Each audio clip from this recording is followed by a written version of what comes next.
all REC insiders here on our Brunch with REC, as well as our friends and family live on YouTube, live on Facebook, live on Instagram as well. Simos, we've been really busy this past 30 days, specifically these past 2 weeks, as we've been making sure that we can bring something different, something unique to our REC insiders. And that's exactly what we're here to talk about today. It's going to be a pre-construction project in the heart of Port Credit in Mississauga. You guys are in for a treat about this location, this investment strategy.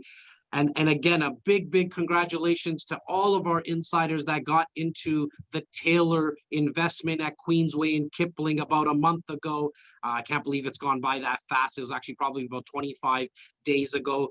Very excited for them within a 10-day period of them investing and initiating a deal. They saw increases in their portfolio by anywhere from $18,000 to $22,000 because the market appreciated, as well as we know with this type of investment strategy, the builders are also going to increase the pricing based on allocation. And so very excited today to have our guest, head of acquisition for Edenshaw Developments. Carmen, how are you doing today, my man?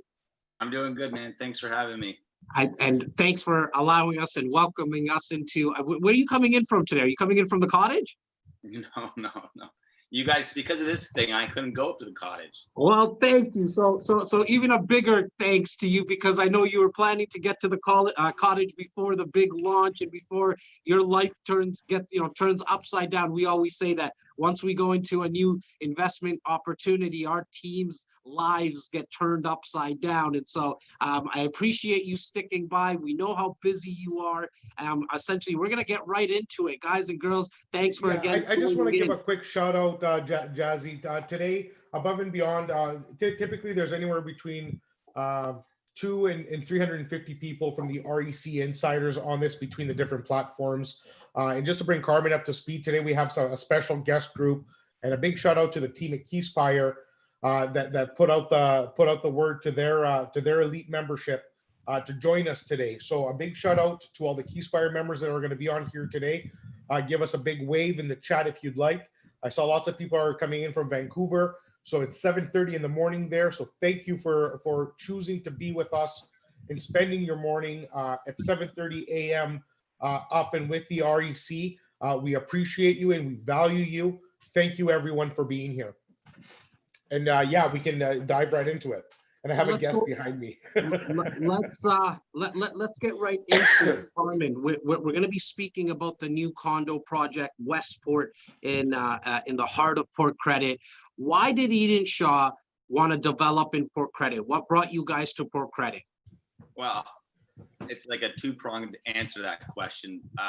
First and foremost, Port Credit just makes a lot of sense from a competition standpoint, from an inventory standpoint, and from just a general demand standpoint. We thought that there isn't a lot of new development going on in the, I want to call it the downtown core of the village, down by the GO station.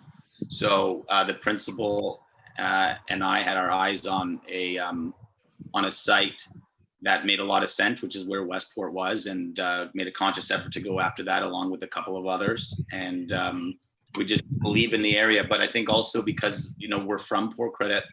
Again, the principal and his family have been living there for many decades. And I myself grew up in Lauren Park, Port Credit area, and my family's business is there. My sister's business is there. It's close to our heart. So we get the community and we get what it has to offer. So it was really cool to be able to not only find one, but a few projects to build right in Port Credit. Now, sorry, go ahead. I was going to say, we have a lot of our insiders and people that are watching and listening right now, right across the country. And so that's what I wanted to talk about. I just want to talk about Port Credit. That's awesome. Anybody from the greater Toronto area, we know what Port Credit has to offer. It is such a unique location. You essentially can be living kind of in a cottage setting 15 minutes away from the downtown core, like, let's talk a little bit more about Port Credit, Carmen. Like, you're born and raised there, your offices are there, you're there every day. You're probably almost immune to it now because you've been there for so long, born and raised in that area. But let's talk a little bit more about Port Credit, what it has to offer, and why we as GTA residents believe it's so unique and such a special location. I mean, I guess it could come off like I'm biased, but I do live in Toronto. I've been living in Toronto ever since I graduated university. I moved out of my parents' house after school and moved downtown and been working on Bay Street for many, many years.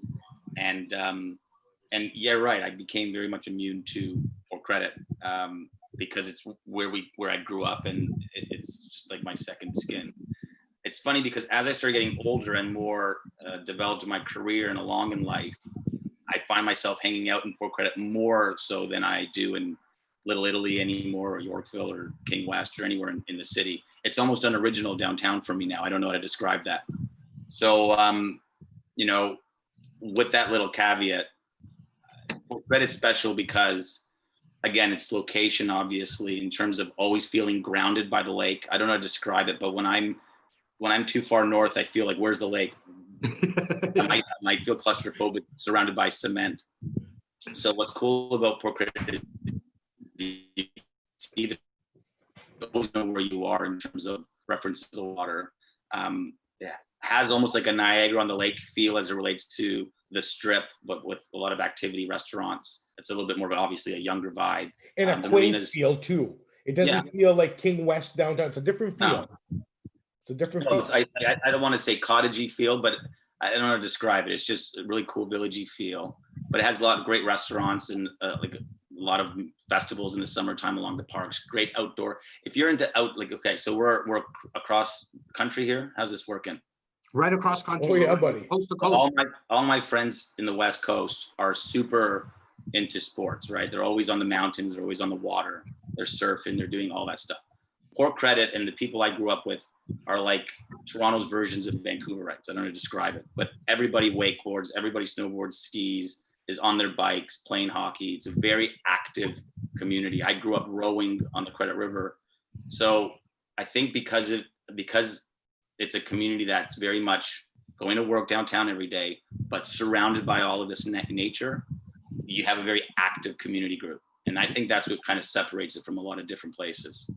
You said going downtown almost like, you know, every day for work or whatnot, like even if you wanted a different setting in terms of entertainment, people love to be downtown as well. The fact that this is less than a 30-second walk to the GO Transit, I mean, that must have been very exciting for you, Carmen. I mean, head of acquisition for Edenshaw to acquire this land that close. If this building was any closer, it would be literally on top of the GO Transit line. Well, yeah, it literally is across the street. So what's good about the Port Credit GO station is it's one of Metrolinx. Metrolinx is the authority that oversees transportation infrastructure and development across GTA Ontario. The Port Credit GO station is going to be a mobility hub, which they are developing over the next few years, which includes an LRT system that runs north and south along a major artery called Hurontario. So if you look at us being at the bottom of the lake, you have the northbound Hurontario, which brings you to the center of Mississauga and all of the office buildings and retail buildings there. And then you have the east and west line being Lakeshore that goes along the lake to Toronto and west to like Hamilton. So the mobility hub is really going to be the, I think, busiest point of Mississauga as it relates to transportation going east and west of the city. If you live on the northern parts of Mississauga, you'll have to come down into Port Credit to go back down to the city. Where I'm going with this is when we get back to normal, whatever normal is going to look like as it relates to commuting to work, Port Credit does direct lines in the morning to Union Station. So it'll be quicker to get to Union Station, which is where majority of the business core is downtown nowadays, with all the big accounting firms and advisory firms being located by this Union Station. It'll be quicker to get down there than most places in uptown Toronto. So what I want to add to this is because we harp on location day in, day out of our lives. In 15 years in real estate, if we don't advocate for location, I don't know who would. So when we say location, location, location, and all the cliches, what we have here, and what I want everybody to seriously take in, every component of every launch we've been involved in the last year has taken 80% of the weight of our choice to launch a specific project has been based on access to employment, access to transit, and lifestyle. These are the three major things that the people today seek and look for. Inside this development with Edenshaw, what we're going to find is what Carmen just explained, access to employment. So if GTA is service-based, it's not a manufacturing hub. Even though we have a massive manufacturing core, when we speak about the average person living in the GTA, and we're talking about 6-7 million people at this point, it's service-based. Accounting, banking, financial, healthcare, etc. The university network is downtown. The financial sector is downtown. The insurance hub is downtown. So all those jobs and all those communities that support the employment infrastructure of Canada's economic hub are there. We are able to access that station in under 20 minutes. Switch the page back now. So that's to Toronto. That's 20 minutes door to door to Union Station. Because I'm a commercial broker by trade, Union Station has just been revitalized and is continuing to be revitalized with millions of square feet of amenities that are brand spanking new, because I'm involved in many of the deals via Oxford. So there are a ton of deals that are happening that make commuters' lives easier, like shopping experiences that when you leave work, you go down to Union Station, you're going to be able to shop, hop on the train, and in 20 minutes, whether it's your groceries, your dinner, or anything, it's going to be either in your fridge or on your table in 20 minutes because you live across the street from Port Union. By living in Port Union and working downtown, you have the best of both worlds, whether you're a tenant or an end user. You're going to work in the hub. You're going to have fun in the hub if you want to, but you go home to peace and quiet in 250 kilometers of trails with views of the water. All these things impact life in the desirability and in the demand that somebody would seek inside a community. We haven't spoken about, and I would like Carmen to speak a little bit about Mississauga. How has Mississauga as a whole changed in the last 10 years with the development of the Square One City Center and what's happening there? The Jay, I didn't know if you want, Jas, I don't know if you want to say something, but No, go ahead, Carmen. No, go ahead. Simos and I go back and forth. Everyone here, as an REC insider, is used to Simos and I going back and forth. So I'm sure they're happy. There's another face on the screen. They get a little tired of our two faces, I'm sure. Yeah. No, I mean, yeah, you make points. You know, it's funny. We were at a mayor's luncheon a year or two ago, and I never fact checked this, but we'll just assume that whatever she says is true. And it was majority of Mississauga, majority of people, that more people drive into Mississauga for work than they do outside of Mississauga for work. So there's a major employment base in Mississauga, obviously, not just from an office standpoint. I mean, I used to work in commercial real estate as well, and I had an office on Bay Street and one down on Burnhamthorpe and here in Ontario.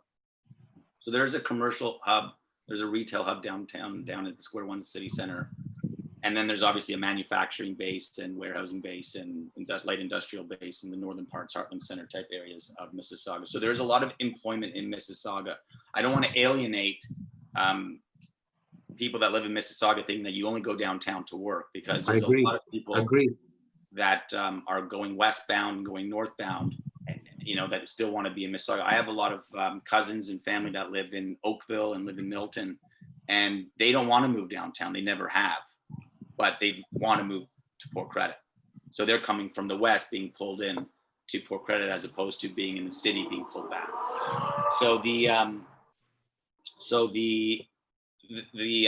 from a working standpoint, I think obviously there is a lot of employment all over that rail line of the Lakeshore GO Station line. So I mean, it doesn't matter where you're working, you can get there. If you truly don't need a car to live down in this area, but if you need one, we have parking too. So I mean, it's pretty good.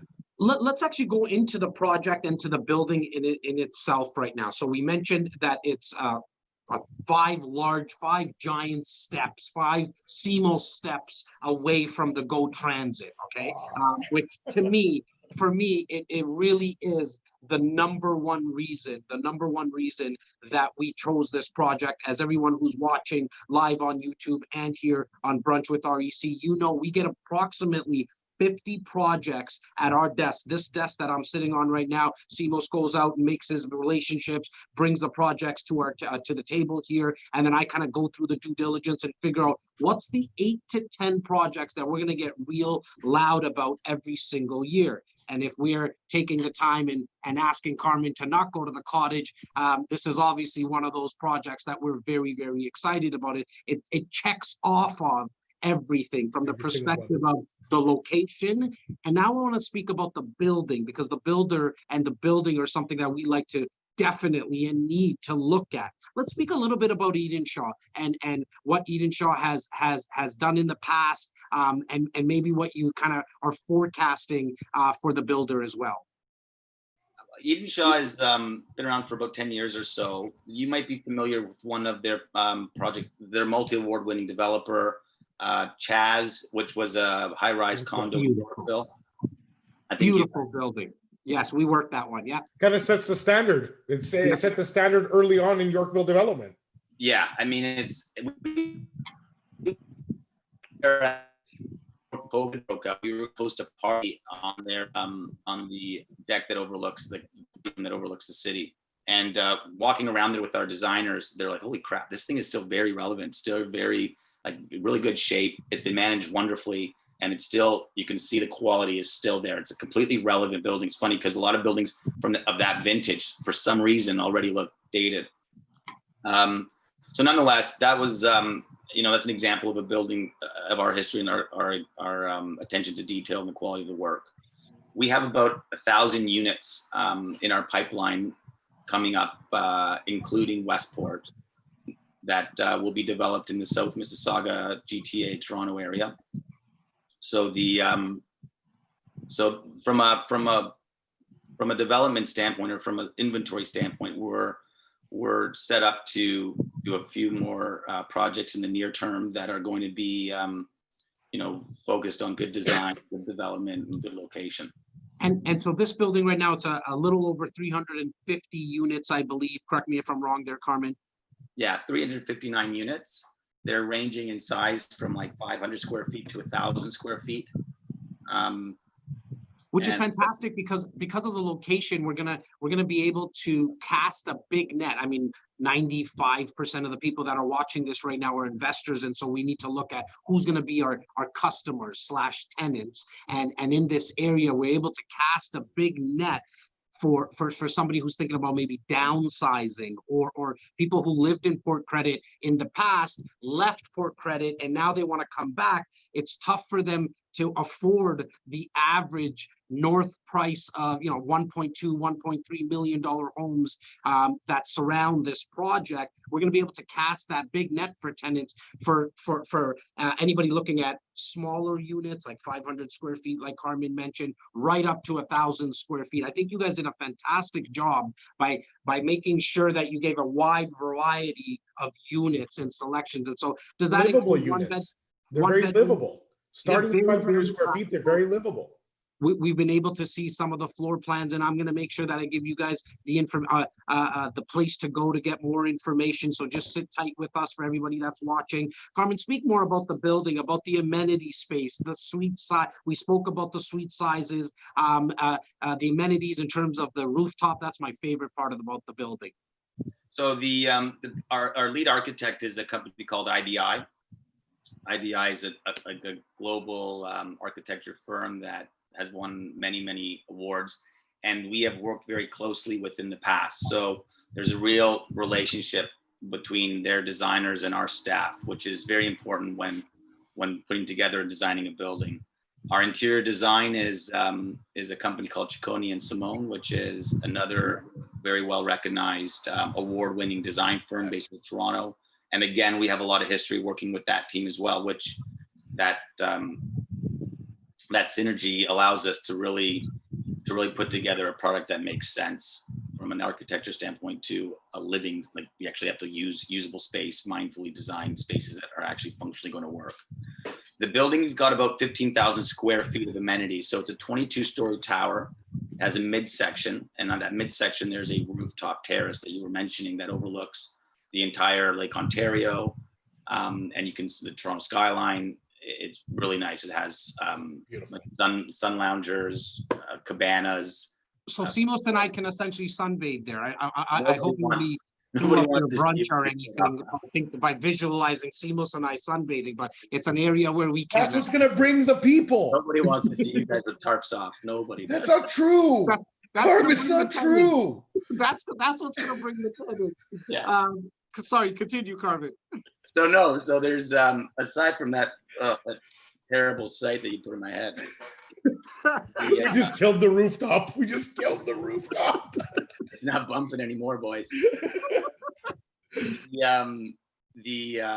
So there's about 15,000 square feet of amenities. The building, let me start with the size of the building. It's about 22 stories tall, but it's located in one of the only parcels of land in Port Credit, probably the only, where you have the ability to build 22 stories. What that means is all your southern, western views, the northern views, they're pretty much, well, they're not going to be blocked into the future.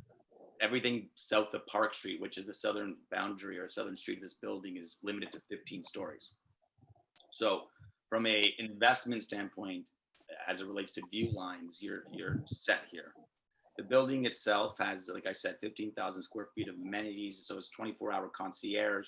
There's a co-working space, which is kind of like a business center, but much more trendy, much more on point from a design standpoint, kind of like a hotel lobby type feel. Very much what we were trying to achieve by designing this space at grade, along with a state-of-the-art gym. And it's a very dog-friendly building with dog runs, doggy spas. So what's great about that first floor set of amenities is, especially with this working from home and the changes in workplace environments and people being able to be remote, you can get out of your condo, go downstairs into the WeWorking environment, co-working environment, business center, I guess you can call it. And everything's there that you need to feel like you're still going to work if you want to get out of your condo to actually work on your computer. With that said, then you go upstairs to the 15th, you have that cool patio that overlooks the water, and there's a dining room with a beautiful fireplace lounge and sports bar for watching Leafs games. Nobody cares about Vancouver Canucks here. Or any other NHL team, to be honest with you. I'm sorry. Anyways, and then there's two like overnight hotel rooms for guests visiting. So there's a lot of amenities in the building. I probably missed some, but yeah, from that standpoint, it's pretty set up. Well, I love the fact that you guys made, like, your standard finishes are what most people are in most buildings, are what most builders have to offer as upgrades. In fact, to have 9-foot ceilings throughout majority of the building, and I lived in condos for a very long time, and I always lived in 8-foot ceiling condos. And then once you get higher up in the building, again, correct me if I'm wrong, Carmen, you can actually get into some units where you have 10-foot ceilings. And so to have that opportunity in a condo, and Simos, you mentioned it earlier, it's so practical. It really allows you to not feel like you're living in a home. And that's very important from a tenant's perspective. It's also very important to hold the value of the units that we're looking into investing into. I think you brought up a really good point. When we're talking about 10-foot ceilings and 9-foot ceilings, and Carmen was talking about dog runs and dog-friendly workspace environments downstairs. When we're speaking to, and again, the people watching today, we're talking about 95% investors. I'm not going to make the point today. I want Carmen to speak to our audience today. When you make a space this livable and you're at the GO train station, if you're an end user or there's a tenant, you're going to have massive demand. Carmen, why would you, let's say you're counseling your little brother who's starting to become an investor, for example.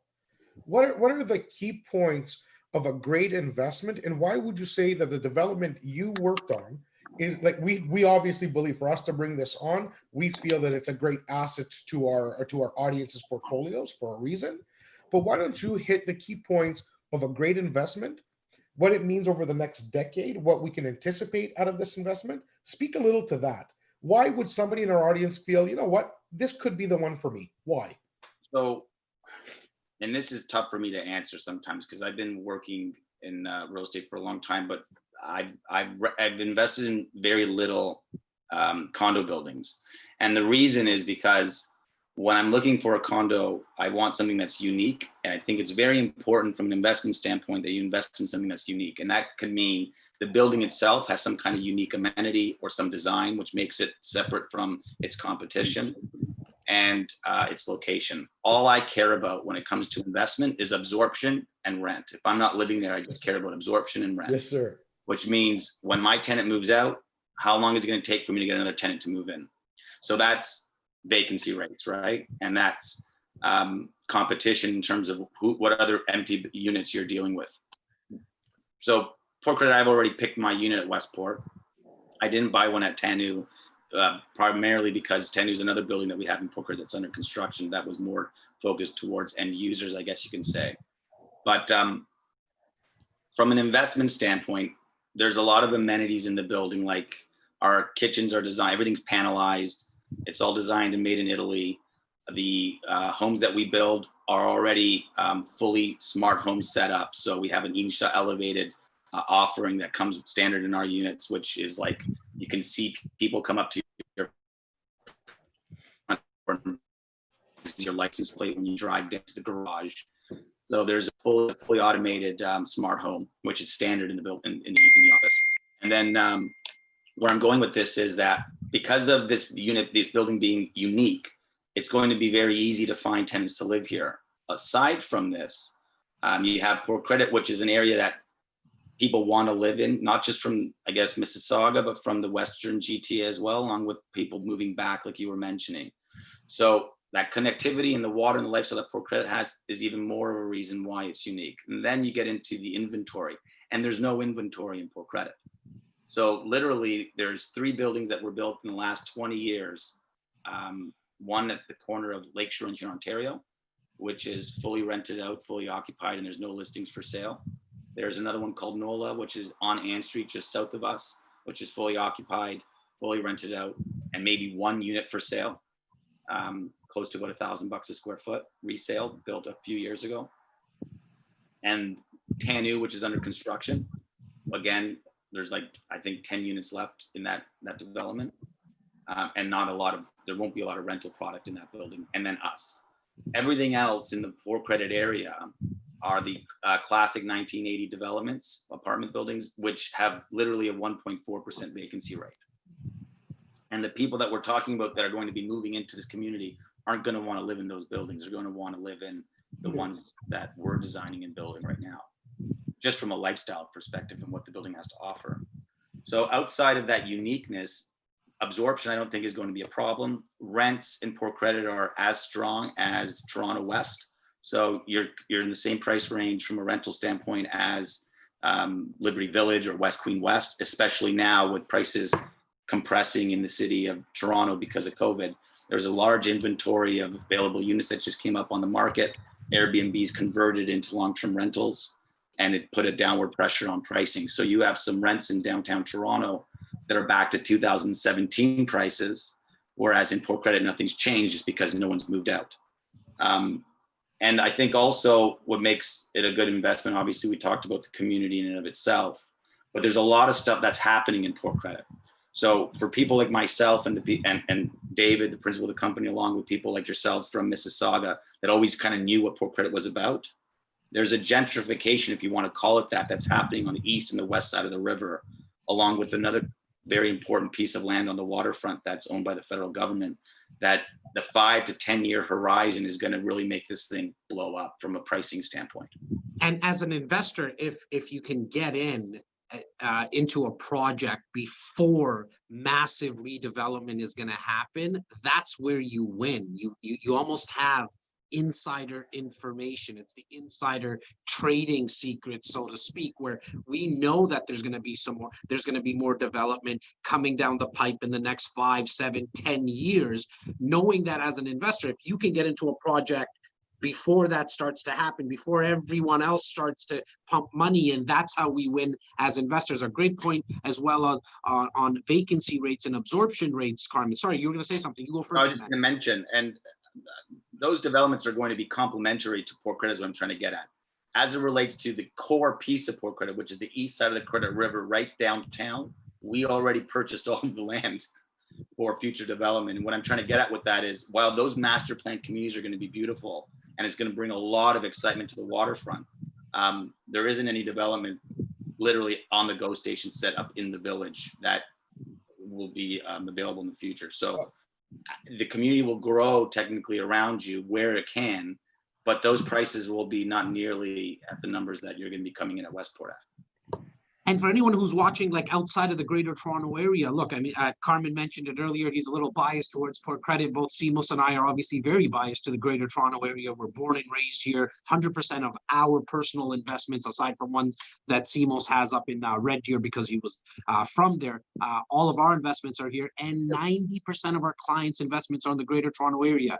For the simple fact that in the last 100 years, in the Greater Toronto area, prices double every decade. In the last decade, we've probably seen 3.5 to 4x. But if we take a massive sample size of 100 years, we know that prices will double every 10 years. And going back to Carmen's point about absorption, we hear it a lot. Like, hey, Jas, I want to invest in Windsor. I want to invest in London. I want to invest in Saskatchewan. Look, depending on what you're purchasing there, I mean, they might be great investments. The reason we also love Greater Toronto area is because when a tenant leaves, there's another 3 waiting to get in. And so that's always nice that you get a steady flow of tenants. Simos, you have something to add, my man? Oh, I do. And it's Carmen who brought this on. You brought this on to us, Carmen. So unlike stocks and bonds, to be an insider in real estate, you don't have to worry about getting charged with insider information. Because in real estate, the way you make money is by knowing what's coming ahead. Carmen was able to share, we met with him last Friday, and we shot a really nice video in an interview style with our sales team, and it was an awesome day down in Port Credit. But he shared with us some intelligence, and my friends at Diamond Corp, which is another developer that is making a major move in Port Credit via Brightwater. I want everybody to Google that. And why it's so relevant to today's conversation is because Terry Kay asked a question about price per square foot today and price per square foot tomorrow. And then Grant was asking some questions to how do you compare Port Credit to downtown Toronto? Well, let me encompass a little bit of that intel for you. As Carmen also mentioned, they have already purchased land right on the water that's going to be developed in the future. So Diamond Corp, which is a major developer, just like Edenshaw, bought major federal lands and are going to be bidding on things and taking up that land for future development. These things are in the next year, 2 years, 3 years. You're going to hear major launches, and you might hear some of them here should the math work for us. But these are luxury areas in the GTA. So for those who know, great. For those who don't, Minola, Lorne Park, and Port Credit are sought after out of land properties. So whatever gets picked up is going to be developed and is going to be offered at a price that's exclusive because it's not run-in-the-mill product. So we're launching this product today is going to be around that $1,000 a square foot range to live in one of the most sought after areas of the GTA. Brightwater, as I know as a fact, because I've spoken to so many of the valuable members of the Diamond Corp team, are going to be launching at minimum $1,200 a foot. Anything that's going to be on the water from Edenshaw, again, I can't speak for Carmen or his team, but it's not going to be at $1,000 a foot to be on the water in Port Credit. That I can assure you. What happens with all this future and forward development is this is how you benefit inside your investment and development. As the area improves and escalates, as the pricing becomes more and more, not just higher, but more exclusive as a community, and it becomes that profile of what Port Credit will be, what it has been, but what it will be is going to be greater than ever. That is how an area goes up. That's how you see those astronomical returns that we've seen in the last 6 years. Ask any of our insiders who bought at $600 and $500 a foot Toronto East and now is trading at $1,100 a foot. Ask them what it feels like when you when you make your 80,000 investment into 300,000. This is what this will feel like in the same 6-8 years down the line. And it's forced by the development and growth of these developers. For these guys to continue to build, make money, and provide the community with value, everybody has to grow. And this is how it's done. So you're getting in on the earliest, most infancy stage of poor credit, because where poor credit is going to be in 10 years will be unrecognizable. And I do ask everyone in our audience to really take the time today and Google Port Credit Future Development and take a look at what's in store, because the city of Mississauga and the Port Credit community supply this information. It's not hidden. So you're going to be able to really see where the value is going to be and why we, as the REC, are massive proponents of this neighborhood. And to add to that, Simos, the one time that we've really seen this play out in our 15 years is in the Distillery District of downtown Toronto, where approximately, I'm going to say about 2007, 2008, and maybe you can correct me if I'm wrong, Simos, with the first project that we did, which was River City 1, we were at $500, $550 price per square foot. Us knowing that there was 5 buildings coming, we were telling people in the first phase, this is the time to buy because prices are going to continue to go up. But as they went up to 650 and another building came up, we were like, prices are still going to go up. You're still safe. But everyone was saying, no, it's going to hit a ceiling. It's going to hit a ceiling. Then they went to 750 for the third building, and then 850 for the fourth building. Every single time the investor thought we were on crack, saying that these prices are going to continue to go up. We're sitting at a time, in my opinion, this is in my humble opinion, we're sitting in a very similar time here with Port Credit. The fact that we know there's a lot more development coming. And once you know that as a real estate investor, as I mentioned a second ago, that is the time to get in. Carmen, is there anything you'd like to add? Because I know you're on your way to the cottage. We held you back. We kidnapped you digitally and virtually. And I know how crazy you and your team, and big shout out to Kimberly. Without you, Kim, I hope you're on watching and listening. This would not be possible. Your team at Millbourne is first class. You are obviously the shining diamond there. So thank you for putting this together. Yeah. Carmen, is there anything that you wanted to add before you leave, my man? Listen, your clients, your friends and family should reach out to you to get any more information if they have any other questions. Obviously, I'm always available. So is Kimberly to answer any of those questions. I think the big thing is you have to come down to Port Credit to get it. You have to come down here to understand it. It's literally on fuego right now because of love it. The patio. So, I mean, like all I can say is you have to understand it. To understand, you have to come and feel it and touch it. You made an example of the East End. I was a senior advisor at Infrastructure Ontario for many years, and we overlooked the redevelopment of the Donlands, which is where a lot of the developments are. Fundamental difference between what's happening there and what's happening in Port Credit. Port Credit's already an established aspirational community. To be honest, there's a lot of people living in that community that don't even want to see development happening because they want to keep it to themselves. So yes, there is a lot of future development, but there isn't that much, to be honest. Right. So it's not like a complete infrastructure redevelopment like the East End, only by virtue of the fact that there isn't a lot of land, but for Port Credit, there's a lot. But again, we're talking about 4 buildings. So the reality is it is a special place. It is great. It's a great investment for a lot of the foundational reasons that make investments for real estate good, like vacancy rates and pricing and competition, very low inventory, it's very low now and will be in the future. You have people that want to live in the area just because it's a beautiful area, and people that have been living in that area for already 40 years that were like, this is not new to us. You know, this is awesome because we know it's awesome. But come down, feel it, touch it. Take a look, book a private appointment through Kimberly or your team to see the sales center so you can get an idea of what our interiors will look like, and the kitchens and the vanities and the quality of our construction, and you'll get a better idea. I want to leave this with this whole thing about COVID. I don't know where it's going.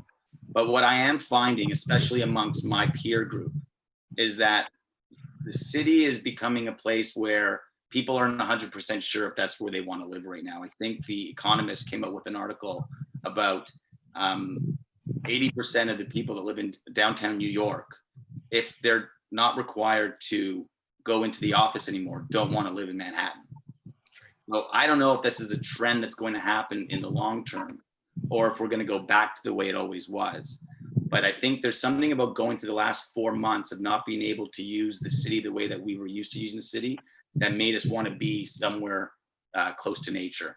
And what's great about, I think, this investment and this development is that it's both worlds. And if this trend actually becomes a trend with COVID, I think it's going to be even more of a good idea to buy. That's a great point.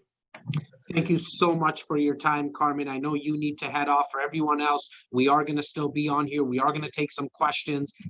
Make sure you sit tight with us. Thanks for letting everyone know, Tyler, where to go to get a little bit more information. But Carmen, thank you for your time today, my man. Thanks, boys. Have a good weekend. Carmen, thank you so much, man. Enjoy your weekend. Be well.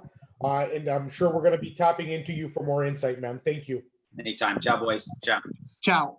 For everyone else, thank you for still continuing to stay on. I want to talk a little bit about what the investment strategy is here. It is a pre-construction condo investment. For any of our insiders, the thousands that have done with us in the past 15 years, you know how it goes. We buy today, like we buy early on in the stage of this process, and the builder, Carmen and his team, are going to be strategically increasing pricing as they release allocation. I hope you can tell that we have a close-knit relationship with the developer, and so that always helps everyone else. It's what we do here at REC Canada. Specifically about this project, what also excited us was the down payment structure. See, this building is going to be built for approximately fall of 2023. And the down payment that's needed is obviously 20% as an investor, but it's 5% every single year. And so you're essentially buying time. You put 5% down now, and then the next 5% a year from now, and then the following 5% a year thereafter. It says end of 2023 is kind of the estimated occupancy, but in 15 years we've never seen a building be built on time. I don't know why this would happen now. And so there's always slight delays, especially in the GTA. So it's nice that you have your down payment structure laid out over a 3-year period. And so, as Simos mentioned earlier, and you can talk a little bit more about this, Simos, like how the investment actually works. Because if you're buying, call it a $600,000 unit, and in a year you're putting down 5%, from now until a year you're putting down 5%, that's $30,000. But if the value went up by 5%, do the math on that, Simos. Work through the math for our insiders right now. Yeah, and I mean, like, this isn't the first time we're explaining this, and it won't be the last. But we have a lot of new people that are coming on, but I want to make sure they understand. And even for those who've heard it before, the magic of this investment strategy is how little capital intrusive into your portfolio it is. If I were to say tomorrow morning, you want to make X amount of dollars in any other investment, you cannot use the power of leverage like you can in real estate. In pre-construction, it's leverage on leverage. So let me explain. So Jas, we're going to have the inventory. So just as an FYI to everybody, there's nothing you can buy here today. This is so early in the process. You're going to be able to put up your hand. You're going to be able to get the info package, and then you can analyze and do all the due diligence to death via Jas, of course. Leave me out of it. But what's new? What's new? Exactly. But basically what happens is this. So you're going to lock in, let's call it a 500 square foot unit. It's going to be $500,000 just for fun. Let's use an easy number. 20% is the down payment. So we're talking about $100,000. That's going to be the down payment. So between now and closing, every single investor here will have to come up with $100,000. There's no hiding that. There's no avoiding that. Over 3 years. Over 3 years. But so this is where I'm getting. So this is how that happens. So 5% on the 20%. We're talking about $25,000. So we'll call it $25,000 to $30,000 per 5%. So you're going to put down your first $25,000 this year. Bang. So your $25,000 now ties up the investment, which is now done. There's no changes, there's no nothing. So between now and 4 years, your purchase price is 500,000.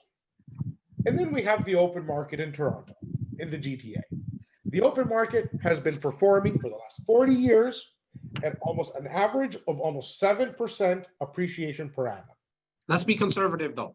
For the purpose of this exercise, I'm going to stick to not only conservative, I'm going to take a cool 30% off that number. I'm going to use 5% appreciation. Okay? Forget the fact that we're in a neighborhood that's appreciating faster than others or has development and reasons. We're going to use 5%. So if 5% is 25,000, which is the equivalent to the 25,000 that we put down to tie this thing up, we have made in year one, with you investing 25K, you've already made 100% return on paper. On paper, there's no money that you can take on paper. Year two, the same thing. Year three, the same thing. On closing, now you have an asset that's going to be worth it. You bought it for 500. It's going to be worth somewhere around, conservatively speaking, the $600,000 range. Yes? Yes. So here is where the magic happens. And one of the other things to add to that is that you also get to buy time. You guys hear me say that a lot, because if there's something that we can do, is something that I like to do, is buy time. We don't need to get a mortgage for this right now, because the actual mortgage is not needed until but the asset is performing. Nobody can forget. Yep, the asset's performing while you have once you make the investment, but you actually don't have to get a mortgage for 3 years. Sure. As always, we have the incentives that we need to make this investment right, which is allows us to rent out during occupancy. There's 2 different stages to a pre-construction closing. We also have the ability to assign it, and we did also get the development charges capped. So all those incentives are taken care of. Tina, I will finish. Thank you, Tina. Go ahead. Maybe you should tell Jas to not interrupt me. Maybe. Hey, buddy, I'm so used to doing it with you. I gotta keep you on point sometimes, because you go off on a lot of tangents, my friend. So let me finish the magic.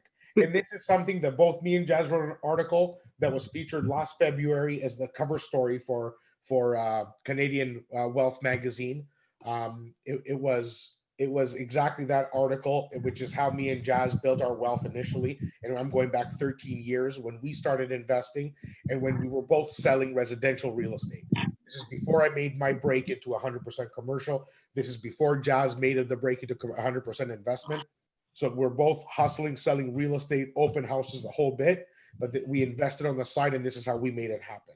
It's also, if you guys follow Jas's nightcap, last night I was able to log on for 15 minutes, and he had Andre.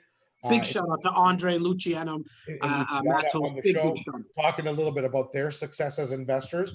And this is the same thing. So without further ado, here is the magic. You bought it for 500 4 years ago. Fast forward, it's 2024. It's worth 600. Let's just say there's a 100K spread. All you ever did is put down $100,000. So at the very least, you've doubled this. Okay. What happens that day is we don't have a tax trigger.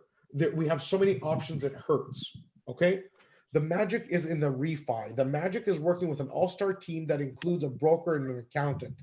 So when you get to the point of closing after 3.5 years of patience, what you do with the leverage you've created, your investment performed the way it ought to. So you're here, you're going to close on it. Although it's worth 600,000, you're going to close at the original purchase price. So now you have a mortgage of 400,000 on a property that is worth 600 plus. The very next day, the property is leased. You're going to file your paperwork. You're a housing provider to the community. You're going to get all your rebates from those closing costs.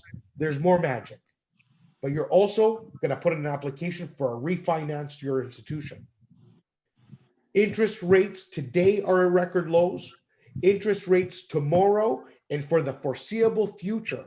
And you can reference any serious economic policy manual, whether it's The Economist, The Globe, the Government of Canada. We're projected to be at zero or close to zero as far as the post rates are concerned for the foreseeable future as the globe is recovering. So we don't even have to think of how interest rates can affect us in the future. But you're going to be able to refinance that property at the new value. The new value, if it's a 600 at 80%, it's 480,000. So you're going to go to 80% loan to value at 480,000, which is just 20,000 off your entire purchase price. Take out all your original money. Now you have a property in poor credit, tenanted and performing for the rest of your life without a dime of your own money in it. And this isn't just about this poor credit opportunity. This is the investment asset class of pre-construction. And it's also, it doesn't work with everything. Out of the 50 to 100 units that we review every year, we pick those 8 to 10. So when we speak to this, we speak to this with confidence because we know how to pick them. This is what we do. And we have truckloads of evidence and we interview our clients all the time to speak about the success and how we do this. Thank you, Andre. You were on last night. He's commenting. But thanks for joining on. This is how it's done. So and to Gen C and cover the maintenance fees, vacancy, and property management too. We do a lot of that, but I don't want to turn this into a weird sales pitch. Well, no, I think they had a proper, like a good question there. Tina also had a good question. Like, yes, I just want to finish the magic point. You can go back into what we do for our clients, but the investment style itself is my last point to this is, even if you were to take all your money out, and now with a higher mortgage and the rents being wherever they are, you're $100 a month cash flow negative. Let's just say, what does that mean? $1,200 a year? For the next 10 years, this investment would cost you $10,000. When you took all your money out, you have nothing in it. Do you see where I'm going with this? While for those 10 years, it's appreciating. So that $1,000 that you're putting a year, because of you being 100% cash flow negative, is going to make you 25, 30 grand a year in appreciation. Does everybody see where I'm going with this? I hope they do. I hope I'm not confusing you. No, I think you explained it really, really well, my man. And I hope so. Even so, before you even do the refinance, say you do not do that full strategy, I did want to confirm that the rental income is going to cover all your expenses. If, as Simos mentioned, you take advantage of the refinance, which is to me a no-brainer. And even if, as Simos said, $100, let's even look at $200 negative. Let's say rents didn't go up as much as we forecasted, and interest rates went up slightly higher. It's $200 coming from your left pocket into your right pocket because you're still continuously paying down your mortgage. And we all know that if we went to a bar after brunch right now and sat there for an hour, we would blow $100 in the first 22 minutes of sitting down, especially because it's 33 degrees and we'd be sitting on a patio. We know how quick we would blow $100. And so I want people to get the mindset, get the understanding, get the music of what Simo said there about understanding that even over 10 years, if it was $200 negative, you're still making more in your passive appreciation as well as your principal recapture. And so that's the overall strategy. Again, we will be renting it out for you. We love this location. We believe in this location. We'll be renting it out for you and helping you manage it for the first 2 years after it gets built at no cost. It's something that our team will be taking care of. And anybody who's done this with us in the years past, you know that we handle it all right from the tenant placement, finding the tenant, sourcing the tenant, going through it. You can be involved as much as you want, or you can be totally hands-free. To Tina's question, can you use registered funds? No, you cannot use registered funds for this. It's cash, lines of credits, or home equity lines of credit. There is some questions. Before we get into the Q&A, I do want to let everyone know that if you go to reccanada.com/for sale, if you go to reccanada.com/for sale, right now it is so early in the process. It's why we wanted to make sure we digitally and virtually kidnap the developer, because there's no one who has access right now. We are going to get you the full floor plans, pricing, all the incentives by end of day Monday. But we need you to go to REC Canada for sale to put up your hand so we know that you're interested. All you do is fill in your full name, email, and phone number, and you will have all the information as of end of day Monday. So make sure you go there right now. We can't sell, there's nothing for you to buy today. There won't be anything for you to even buy tomorrow. But as of Monday, you'll get all the information, and then someone from our team will be in touch with you to go through all the floor plans, the incentives, and make sure that this is the right investment for you. And that's exactly the difference. So you don't feel like you need to do anything or you're going to be pressured into anything. We Well, go you through never this are, exercise with our entire REC insiders, and today where we have all our guests from Keyspire. Again, hands off to you guys for joining us this morning. But if you guys didn't know, what we do is, if you're interested in understanding this investment style, download the package. Look at the pro formas. Look at how we. Simos, hang on, sorry, one sec. I just wanted to make sure, because there is not a package that you can download right now. So you got to go to reccanada.com/for sale, and just what you'll do is fill in the information, your name, phone number, and email. Click the button, we'll be notified, and you'll be one of the first people to get access as of Monday. So we need you to go there. We're going to get our full details as of Monday. We needed to get an idea of how many people are interested, and then we go twist the arms of Carmen and Kimberly to make sure we get the units that we need. And so I want to make sure that everyone understands that you need to go there first. It's kind of a two-step process. I need you to go to reccanada.com/for sale, fill in your information, and then press that submit button. I think it's yes, I'm interested is the button, and we'll make sure that we get to you by end of day Monday. Tyler or Bobby, why don't you come in and let's get these Q&A questions lined up. Why don't we get both of them in? Both the handsome little faces. Get in here, Ty. I don't know if I can handle both of them. That's a little too much. One of them. Bobby got a haircut. Finally, Bobby. Hi, guys. Finally. Yeah. Trim that beard of yours. I was starting Tyler, don't listen to him, man. Show your beautiful face. A little tired of it. And really quickly, guys, to Tammy's question, Tammy said, can you have too many pre-constructions? I believe, yes, in my opinion, you can have too many pre-constructions going on at the same time. For your specific situation, Tammy, shoot us an email at info@reccanada.com. That's a direct email to our air traffic controller, Tyler Ty Walburn, info@reccanada.com. And one of us will get on a call with you in the next day or two to talk through what your portfolio looks like now. But yes, you can have too many pre-constructions going on at the same time. I want to make sure I walk through and talk through your specific portfolio. Bobby, my man, go ahead. You have too many pre-construction? Sorry? Do me and you have too many pre-construction?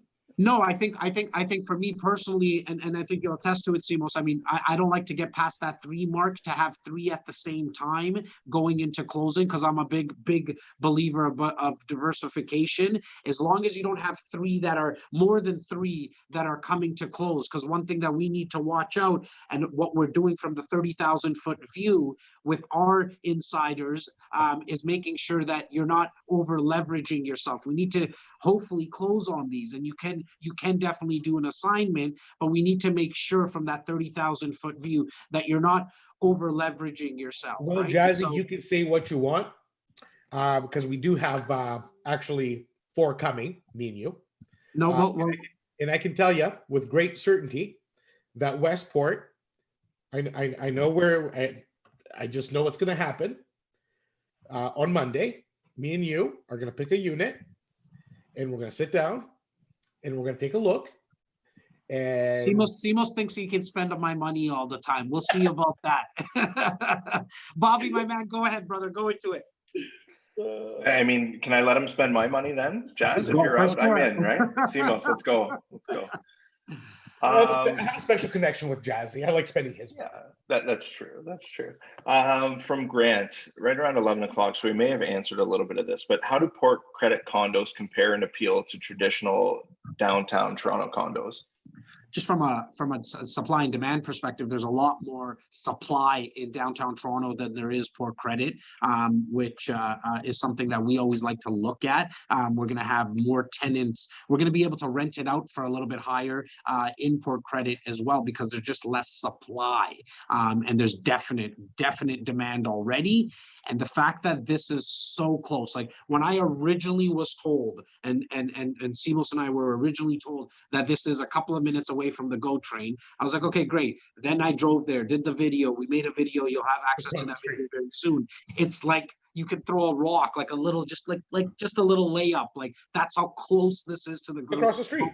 GO Transit. It's going to be the first building that's going to want to be rented out because you're that close to the to transit. From Yvonne, what are the anticipated timelines for this project? So All 2023. Yeah, 2023. It's going to be fall of 2023. As I said, for 15 years, we've been doing this, Yvonne, and never seen a building be built on time. I don't know why this will be built on time. Toronto gets hit with some massive cold winters. It freezes. The ground freezes. You can't even dig. This does have underground parking, loads of underground parking, actually, more than I've seen in other projects. And that's what really delays construction. We've got a couple from Mitch. I'm not sure that this one's a question, but I also assume that it's Mitch Parmasar, a good friend. Shout out. Shout out to Mitch. Thank you for the wine delivery yesterday, pal. The 2 cases found a beautiful home in my cellar. He says, hi guys, Port Credit summer is amazing. Busker Fest, Jazz Festival, Canada Day fireworks, central location. This is going to be amazing. So I don't know that there's a question in there, but he followed it up with one. Do you have the condo fee costs as of yet? Yeah, so the condo fee costs approximately are going to be 55 cents price per square foot, 50 cents per square foot, I apologize, which is significantly lower than what we're seeing other projects come out with, especially with the amount of amenities, 15,000 square foot amenities here, Mitch. But please go to reccanada.com/for sale, fill in that contact form, and the team will make sure we get out to you by Monday. I think we have a call booked coming anyways, Mitch, so I'll make sure that I answer all your questions at that time as well. From Dave, he's got 2 questions. What are the projected rental rates in the area, and are there any REC guarantees like rental rates, etc.? Yeah, go ahead, buddy. Yeah, the projected rents there, I would say they're already at about $4 a foot for any new product. They're $4.25 today. So a 600 square foot unit, if you do the math at $4, is $2,400 to $2,600. And that's where it's at today in Port Credit because there's very little supply. I assume by 2024, again, being ultra conservative, will probably be about the $5 a square foot range, especially for a building being this close to transit and to this much access to lifestyle. So I would assume about $5 a foot would be a safe assumption to make on a boutique, beautiful building like this in the heart of Port Credit. And just to the second part of the question, we are not offering a rental guarantee. I think it was Dave, by the way, a rental guarantee, but we are offering the incentives of managing it for you and renting it out for you. So this way you don't have to deal with the tenants and toilets for at least the first 2 years. And then there's obviously services that we can offer going past that first 2 years. Yep. Just to expand on that real quick, Jas, for my fellow Keyspire members, right? That takes a 3 to 4 year build out and turns it into a 5 to 6 year buy and hold across everything that you're doing. Great point. It's exactly what we shoot for when we're talking about staying even minutely cash flow positive and buy and hold real estate. From Donna at 1127, already registered. That's what she said. It's in the question. I love it. Is that Donna Hoskins? Is that Donna? It might be. It probably is. God, Right? Shout out. Donna Hoskins. I love her. From Gabriella, when do you qualify for a mortgage for this development? So there's a formality. I always said that it was worth the same as toilet paper, but we know what's happened with the price of toilet paper lately, and so I'm gonna refrain from saying that now. But most importantly, there's a formality that our team is going to take care of it. So not only is this a turnkey investment from the perspective of us managing it and renting it out for you, but it's a very turnkey process with this full investment, where we're going to make the introduction to the mortgage advisor. It's really like an online application about assets and liabilities. We know what the developer is looking for from a pre-approval perspective, but when it actually comes to getting a mortgage, we're talking 3.5 years from now to 4 years. And just for everybody to understand what that formality is for, it's set out, it's to protect everyone. So that formality of the pre-approval is set forth by the financier. So the company that's going to provide lending to the builder to build is saying, show me 60-70% of your building being sold to people. Okay. The builder says, here are the agreement of purchase and sale. And they're going to say, well, are these people your cousins? Are they real people? Are they qualified? Well, yes, they are, because they have this standard pre-approval. It's not a real pre-approval like the way it would be to go get a mortgage, but it's pretty damn close to the same. So it's a net worth. It's exactly what Jas said, but that's what it's for. So that's why it's there. And we make a point of getting that out of the way in the first couple days. Well, essentially, yeah, anywhere from, like, we have 30 to 45 days with the builder to do that. And so the first thing that we like to do after we actually pick a unit, and we're going to help you select a unit, we have a couple of our pre-construction experts on our team, Cheyenne, as well as you'll be dealing directly with our director of sales and marketing, Laura Stewart. And if you guys have dealt with her in the past, you know that she's one of the most patient people that we know, where she's going to walk you through that due diligence stage and making sure that all the I's are dotted and the T's are crossed. First and foremost, we need to make sure that you get a detailed report from a expert pre-construction lawyer in the GTA, because he or she is going to be going through all the documents. There's no cost for that, and that is all done part of the turnkey process. 100%. Great point, Jas. From Vaughn, what is the ideal credit range to get approved for mortgages? He follows it up with, is 640 good enough? I don't know how that plays into, like, if you think that your credit would hold you back, the biggest case scenario would be you would have to get somebody else on the app with you, just like any other purchase. So as far as a pre-construction investment is concerned, if you have the capital to get into the market and your credit's holding you back, I would tell you that we have the ability for sure to get a working partner as a JV with you. Like, we would put a message out to our database saying, who here has good credit that wants to go on an app with one of our fellow investors who has the money but can't get the pre-approval. You'd have 100 people jumping at the chance to use their name to get in on a deal. So you just have to get creative and smart and use your strength and use other people's strength to still be able to invest and move forward in making money in real estate. And just to add to that really quickly, I mean, last night alone on Nightcap with Jas live on Instagram, I mean, I had Andre Matos. I mean, he threw it out there. Him and Luciana are looking for joint venture partners. Is this deal going to make sense for them? Are you going to be the right partner? Who knows? But to Simos's point, I mean, hundreds upon hundreds of people would line up for equity. If you're putting the money up front and they need to just put their name on financing, hundreds of people would definitely, with our network, especially with the 3 people that you see on the screen right now, we would be able to make a couple of phone calls within the next 20 minutes. I'm that confident, and actually want to be part of the deal. If you're looking at a 640 credit score, you need to and ask that's not that low. That's like, it is a bit low. Yeah, but that's not bad credit by any means. Not at all. I mean, 680 is kind of the benchmark that the lender would want to look at. But keep in mind, this might be this is actually a great situation, because if you're at 640 and you know you're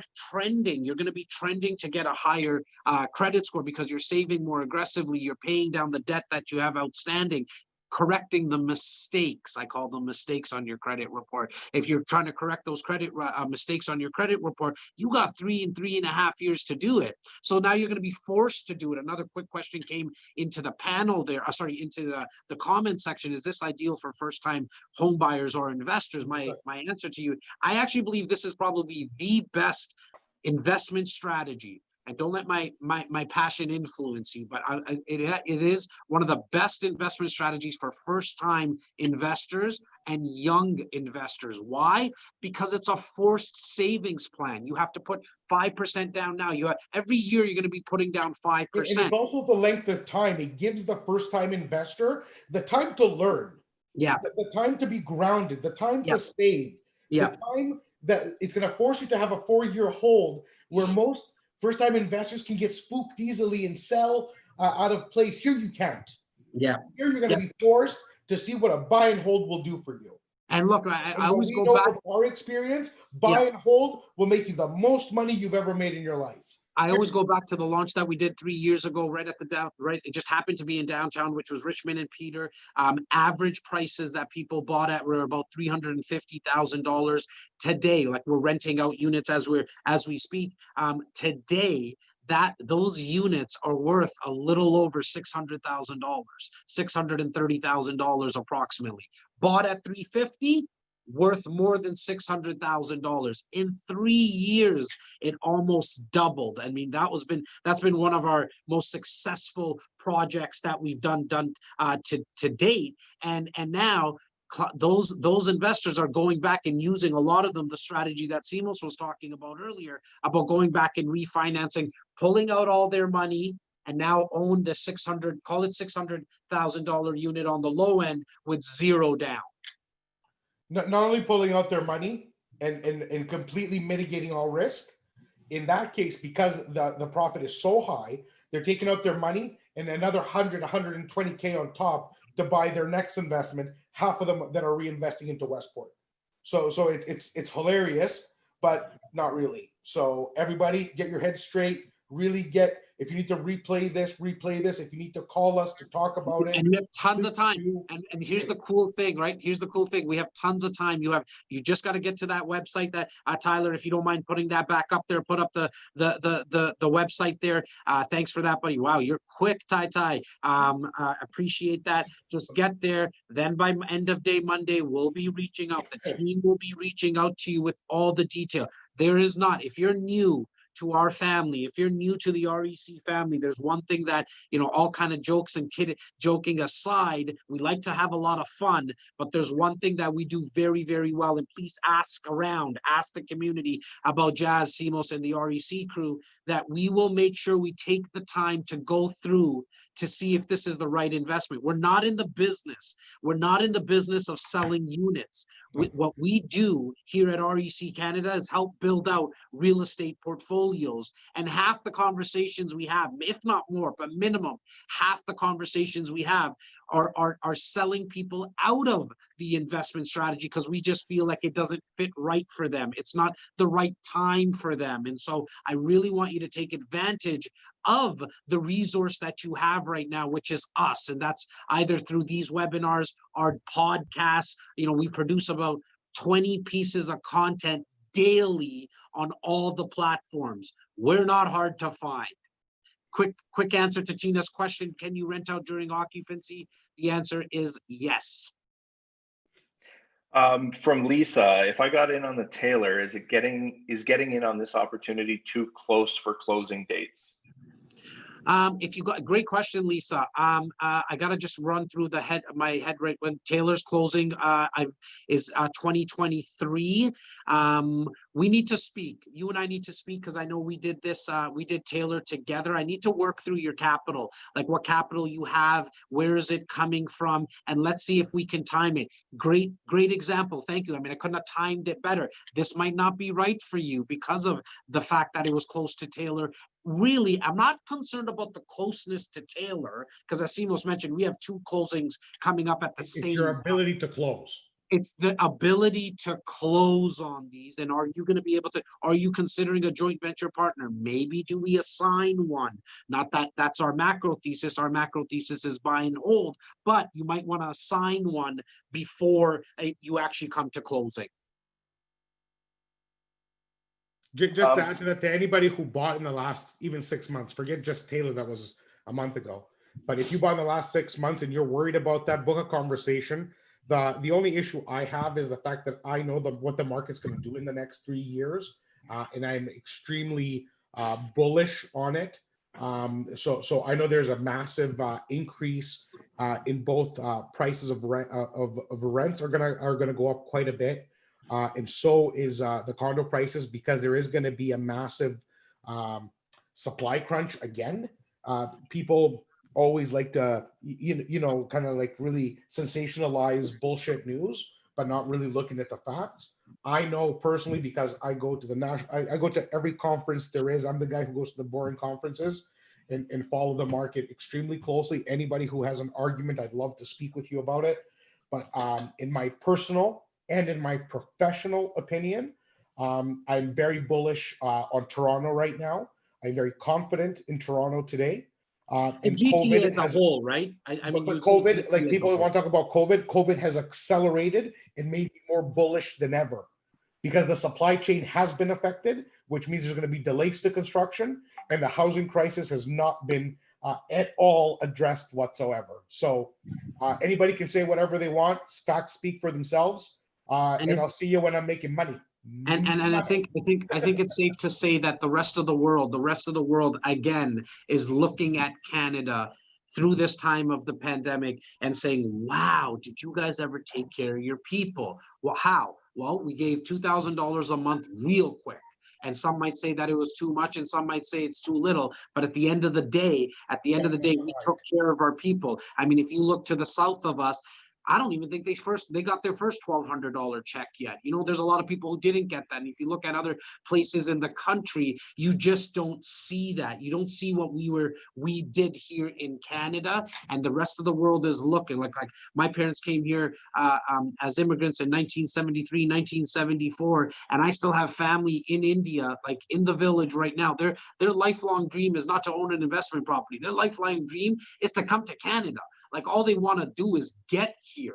And so I think the rest of the world is looking at us again. It's why actually the government has fast-tracked visas, because we were gonna get to 2 million people in the next 10 years. In my personal opinion, I think we're gonna hit 2 million people in 8 years now. Why? Because they're just fast-tracking immigration. We closed the borders. Well, we got to make up that time now. And also the U.S. is not as attractive as it used to be. Remember that. Well, yes, and so that 300,000 that that 200,000 a year that I'm talking about is directly into the Greater Toronto area. That's not Canada wide, you know what I mean? So that's right into the Greater Toronto area, and supply is just, we're landlocked. Can't build on the south of us, can't build on the north because of the Greenbelt legislation. This is how you can win as an investor. This is how we win as investors when we're in that supply, when we look at that supply and demand equilibrium. From Rick, when built practically on top of the rail, is noise or vibration ever a concern with potential tenants? No, specifically all buildings that are built within that kind of parameter to transit are typically built on solid foundation with that major component put into effect. We're not talking about 1960s building where they didn't know that, put the cart before the horse before the cart, when all the infrastructure was actually happening. But now architectural and design has come a very, very long way. And both the foundations are going to be set in a way to absorb any movement. And of course, the glass and soundproofing is going to be used to ensure the best possible experience to the end user. They're very aware of where they are, and they want to use the transit for an attraction, not for a detriment. And keep in mind that there's been homes in that area for years upon years there. And a note just came in from Darren with the noise effect. We're not talking about a CP rail train that runs on for like 20 minutes or whatever those things run. I always get stuck at a couple of them heading into the office. But we're talking about GO Transit. This thing zips in and out of there. The noise is not going to be a factor. When you live in condos, which I have for a very long time in the city, it's part of it. It's part of everything. It's not, it takes no effect on a tenant's decision. In fact, they want to get close to. Yeah, it's an advantage. It's a full advantage, because the noise is not like a CP rail that's running for minutes upon minutes.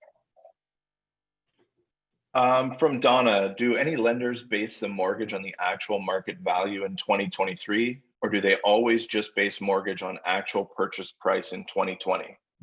Yeah. So I just had a mortgage broker, a leading mortgage broker on our industry podcast a couple nights ago, Laura Martin, who's the chief operating officer of Global Matrix.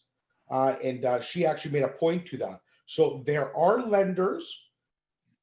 Okay, so there's two things. If you were to close on it at the original purchase price within a month, you can go to an A lender and get your refi done with any institution at the new price on closing, and you're going to get the best rates. If you want to go straight to the new purchase and sale agreement and to the new value, in 2023, you can do that with a secondary lender at a slightly higher interest rate. But the answer is absolutely yes, you can. And it typically costs about a point and a half more than your A lender. And you might not even want to do a full refinance, guys. I mean, I was speaking to Andre yesterday, and a lot of our clients, what they do is they just get a home equity line of credit 4 to 6 weeks later. I actually sometimes like a home equity line of credit rather than a full refi, because a full refi, the interest ticker starts clicking right away. The countdown happens right away once I get it. With a home equity line of credit, goes into my bank account as there's checking, savings, and other. I get the other, and I can use that money. I only get charged interest on what I use. And that's the flexibility of it. The flexibility of it, right? And you might not be able to time an investment right away. So if you don't have an investment to make right after you close on this project, then you probably would want to do it as a home equity line of credit, because then you can take your time and you have the flexibility. But if you know another project right away, then you might want to do a refi, because then you don't mind paying the interest right off the bat. And so if you do a home equity line of credit, to your question, Donna, you can do that 4 to 6 weeks later. Jazzy, something happened to your audio, brother. Oh, sorry, I was saying that if you do there's a home equity line of credit 4 to 6 weeks later, we open up to all lenders. From Susan, guys, if I'm currently working with a mortgage broker, can the developer pre-qualify me through my broker, or do I need to submit all of my info to your broker? You can work with your broker, Susan. I've done a little over 1,500 units now. And in this process, I've seen only 2 other outside brokers do it. You can use your own broker. You can use your own real estate lawyer. You're not tied to any of our people. We like to offer it, because we're coast to coast with our clients. We like to offer it as a turnkey process. And in those 1,500 units, I've only seen about 2 brokers be able to get the mortgage pre-approval done. Understand that you're not getting charged to work with our broker, as long as your broker, and we'll give them the requirements that's needed on the lender. It's very, very smooth, that process. If they can get it done, awesome. And if you try with them, Susan, your broker, and he or she can't get it done, that doesn't mean anything. You just come on over to us, and Laura, our director of sales and marketing, will get that done within the first few days. From Sunil, would you guys help us in getting mortgage during closing? Of course. 100%. Not only would we help you, Sunil, get you a mortgage after the building gets built and we rent it out and manage it for you for the first 2 years.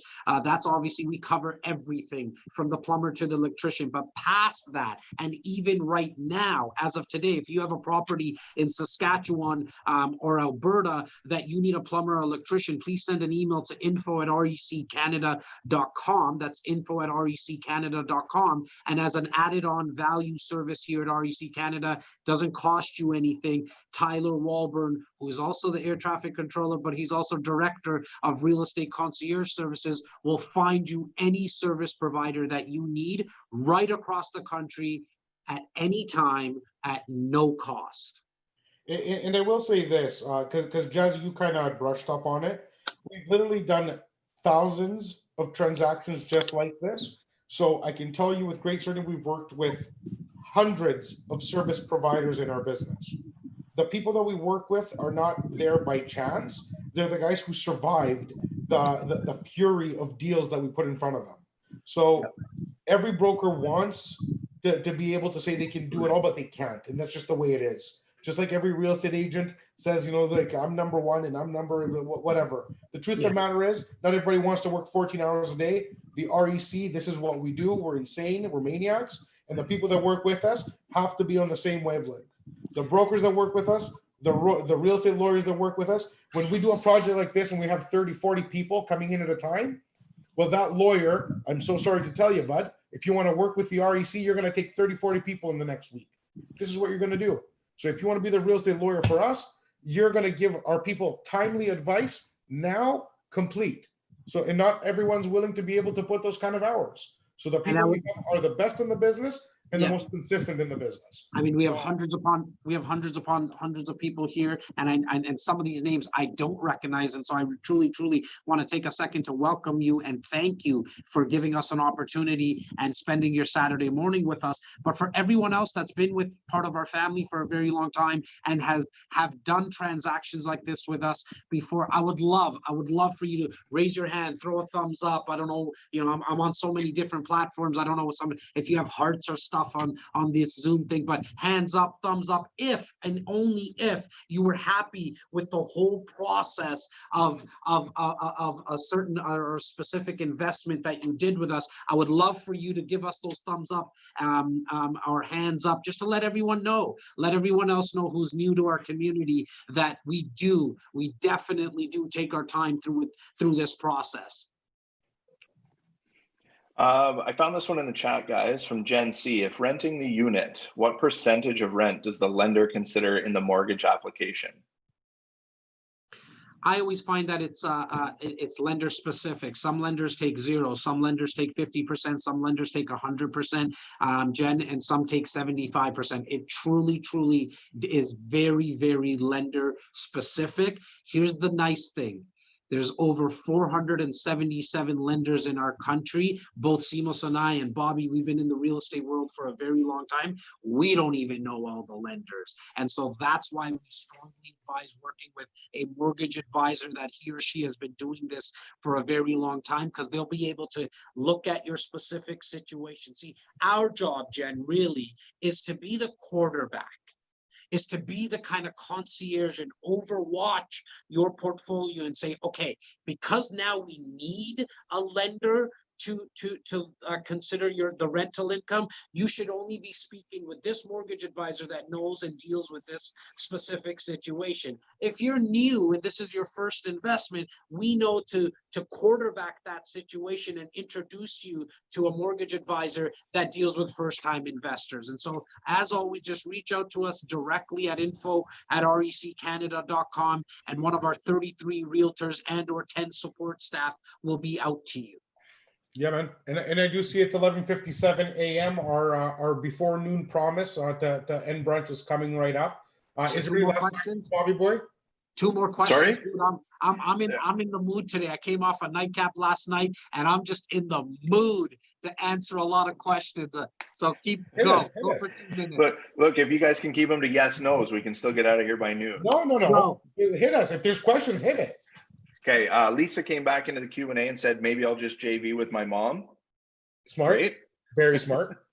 And Lisa, because you've done this, Lisa, because I know your majority of your situation, we'll make sure we get that done quickly. Sorry, Bobby, go. From Pat, do you recommend a certain unit size as the best investment for rental? Don't make us fight right now, please. Yeah. Whoever asked that question doesn't know me and Jas. We're gonna fight. Yeah. Look, it was Pat. Sorry, Bobby. Yep. Yeah, Pat, your situation is it depends on your situation. I need to know your capital and how many times have you invested before. If you're a little bit more aggressive, I definitely like the 2 bedrooms in this area, because I know who our tenants are going to be. I know the multi-million-dollar homes that are in this area. People are going to be downsizing. People want to get into Port Credit that lived here 15, 20 years ago. Now they want to get back into Port Credit, can't afford renting a home or buying a home. So they're gonna want to rent a slightly larger unit. This is your first investment. I just want you to get into the market. I want you to get into this strategy. I want you to start making money and just do it by a small investment. Get in. So that's where I always agree with Jazzy. Like in this case, for sure, the 2 bedrooms is the better buy. Guaranteed, just because there must be something in your frappe today if you're agreeing with me, bro. Not only do I agree, I actually think you hit the nail on the head. The 2 bedroom is definitely the best option here. But the truth of the matter is, to anyone, forget about the antics of the best. This is one that you want to get in on. If you can get in, even if it's the smallest, cheapest unit in the building. you're going to do extremely well, and consider how you can possibly get in and get a proper consult with one of us. We'll go through your entire sitch and we'll take care of you. Pat, I just saw that this is your new one. Pat, right now, take action for us, okay? You see my sign there, ready, fire, aim. I want you to fire something right now. info@reccanada.com. Say, I would like to do a coffee with Simos. info@reccanada.com. Tyler, get that, put that into Simos' schedule, and let Simos give you the rundown. 100%. From Michael here. He says, sorry guys, this might be a dumb question. Michael, never a dumb question. No such thing. If you have an investment property and you convert the equity to a HELOC, is the interest paid on the HELOC tax deductible?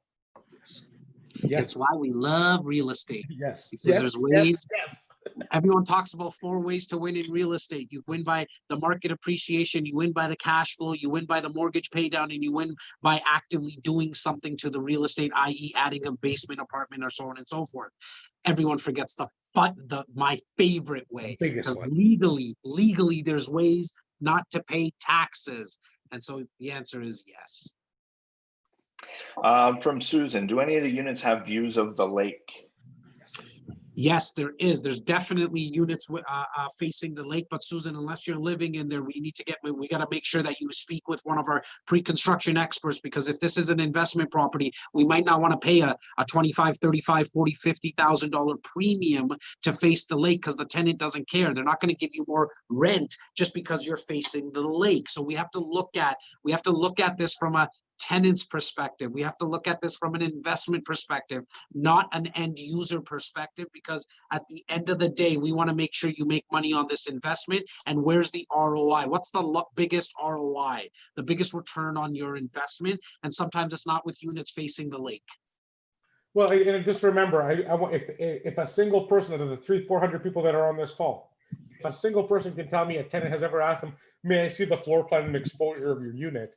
I'll give you $100, because all they say is it a 1-bedroom? What building is it in? What floor is it in? At the very most. That's it. It's not like buying a unit for an end user. In fact, Simos, in 15 years, bro, I don't even think I got a question about what floor it's on.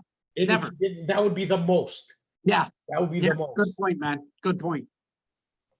I'm going to combine these two. I think that they go together, from Diana and Doug. What is or was on the site right now, and is the building all permitted and approved? Yeah, yes. So yes to yes and yes to your last 2 questions about the permits and all that. Yes, it is, and it's 5 homes that were assembled. And it's actually zoned and approved. So on your APS, as part of our due diligence, under the Terrion, is the zoning complete? In this case, which is rare this early in the process, it's actually zoned and approved today. It's already boarded up. The site's boarded up. There are homes there right now. Even the homes that were there, been there for years, like 30, 40 years, as I mentioned, if not longer. So gentlemen, believe it or not, that's the end of the Q&A section, but I found another one. Yeah, I found another one here in the chat, just a real quick one. In terms of investment, is parking important to buy with a condo? Look, I think in this area, we need to look at, if we're looking at a larger 2-bedroom, we generally advise you to get a parking spot, because it's going to be a family or 2 tenants. Simos and Bobby are the 2 tenants that are sharing rent, and they're roommates, and one of them will probably have a car. And so you might want to look at a parking spot. If we look at something at a smaller 1-bedroom, you might not need to consider a parking, because remember what the location is. Our tenants, 90% of the time, 80% for sure, are renting in this building because of the proximity to the GO Transit and the proximity to the lake as well. So we also need to look at, though, when we buy parking, what happens to our rental numbers? Does it increase it enough to cover that parking spot? So every situation is going to be slightly different depending on which unit we get. Jasmine, I think you and I had a conversation not too long ago, and so I'll make sure that once you've registered at reccanada.com/for sale as of Monday, I'll make sure I go outbound to you and we get on a call and we'll talk through the floor plans and go from there. Agreed. Gentlemen, that's it. We've never cleared the Q&A before. We did one other time. We did one other time, because I remember you saying that we did do a great job that day. And obviously with yourself, Bobby, and Tyler, this could not be possible. To all of our realtors that are on the ground, and some of you are probably listening while you're in your car, just a big, big congratulations and a big, big thank you to you, because you guys make so much happen for all of our clients, for your clients. So a big shout out to all of our 33 realtors and our beautiful, beautiful 10 support staff, including Tyler and including Bobby. This never could have been possible. The start, we're at 12 brunches now, and over thousands upon thousands have listened live and to the recording. I mean, the first brunch that we did, Simos and I were going to be happy if 10 people were going to listen, including our parents and our family members. We were going to be happy, let alone to have, you know, over 400 people today join us. And so I'll sign off. Simos, obviously, please add what you want to add. And I just want to say thank you. Thank you. I hope you take advantage of this opportunity. Understand that all you need to do is fill in that information at reccanada.com/for sale. And then it's step by step. We hold your hand throughout this process. In fact, we hold your hand forever. Once you're part of the REC family, you're stuck with us. And if you're new to us, we hope you join us. Please go check out our podcast. We have a little over 111 episodes now. We would love the feedback. If you think we're not good at it, tell us. We're big boys, as you can tell. All three of us on the screen here can handle a lot of constructive criticism. We're big boys. Please make sure to give us that feedback. Simos, please do your thing. As always, I want to thank everybody for taking the time to be with us. They could be doing anything. For me, that's always what rings true in my mind every time we do this. I'm just so grateful, and I'm so the weather outside. It's another glorious day in the GTA. The bracelet that I'm wearing, if anybody can see it, says "Spread Love." If you can take the time this weekend to spread some love, I would tell every single person here, above and beyond investing, like we always talk about business and creating wealth, this, that, the other. Take care of each other, love each other, have a tremendous weekend with your families, with your loved ones. Do what you value. I'm going to do the same. I know Jas is going to do the same. I know how appreciative and grateful we are in our lives. And I just always want to take a moment to say that to every single one of you. I hope you're all well. I hope you're all safe. Thank you for everything. Thank you for being with us. And sorry, really quickly, I knew I was going to let you sign off, Simos. I just wanted to add, once you sign up at reccanada.com/for sale, guys, go enjoy the weekend. Sit back and relax, put your feet up, do your thing. You don't worry about anything else. You're not missing anything. We will be outbound to you Monday. By end of day Monday, you will receive an email with the full package. It's why we brought the developer on, to showcase how close we are with the developer, and we're going to have enough units to go around. I just need you to sign up there, and then we'll take care of the rest. God bless everyone. Take care, guys. Love you all.